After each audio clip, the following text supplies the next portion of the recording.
have been asked everything under the sun you could ever ask, like a fruity legislator. And so if you have questions, I'm more than happy. Brian, I spent my time between Maryland and Pennsylvania working on progressive issues at the legislature and the ethical societies.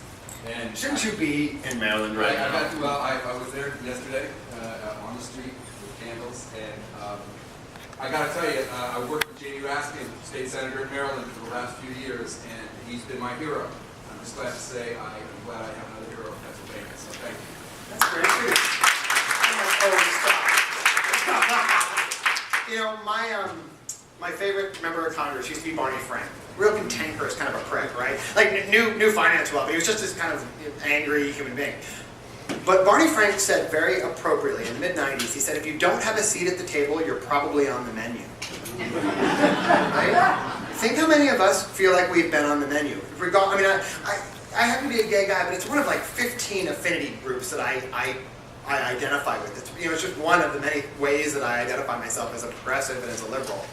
And it's amazing how the lack of us up there impacts all of us down here. And you know,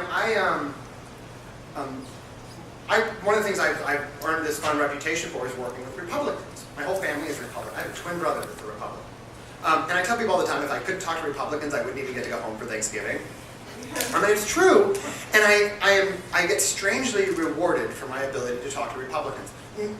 No, it's not a foreign language, there's nothing unique or special about it, but the way I started it is that when I first got into office, I found a bottle shop in Harrisburg that has 6-packs of every major brewery in Pennsylvania. And I identified the 8 or 9 Republicans that had voted a way that I would have wanted on a particular issue. We did this weird algorithm, and it was like, so-and-so might be good on the environment or good on education. And I would find a 6-pack from their district, and I would wander into their office after session. Hey, somebody dropped off this 6-pack of nasty-ass ale. Can we sit and chat? And that's how we called it Operation 6-pack. I'm a gay guy, it sounds like I mean abs, but it was Operation 6-pack. And it was just these really simple conversations about, hey, you know the Army, I know the Army. You know football, I know football. And almost all of my bills that I've introduced have Republican prime sponsors or co-sponsors because of those conversations. And there are days that I'm super proud of that, and then there are days it just ticks me off something fierce. How I work with colleagues that have been there for decades and decades and decades. And how in 2 years and in 4 months did I figure out that showing up at your office with a 6-pack of beer and asking you about your kids and what your wife does, and that I'm able to get something done, and yet after you're 30 years in office, you don't know to do the same. I find that very frustrating. It's part of the reason I want everyone, I'm always encouraging people to run for office. Women need to be asked 7 times to run for office. Men only need to be asked twice. And really what men hear is, you're right for this because. Women need to hear, you will be right for this, you can do this, I promise you your life experience. You know, 28 women ran for the state house last year, by the way. More women than at any time in U.S. history. I met with all 28 of them. And what I said to every single one of them is, if you're a mom, you've done a harder job than this. Really, you've had a job, you've done a harder job than this. Just being a woman in the United States, having to exist in corporate America, you've done something harder than this. But they need to hear that.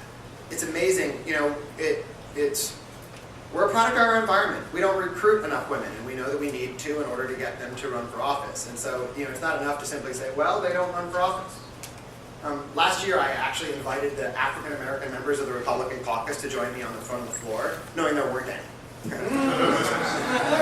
All of the African American members would love to join me. There's one African American member of the Republican caucus. He's from Downingtown, he's from where I went to high school. I urge you to support him.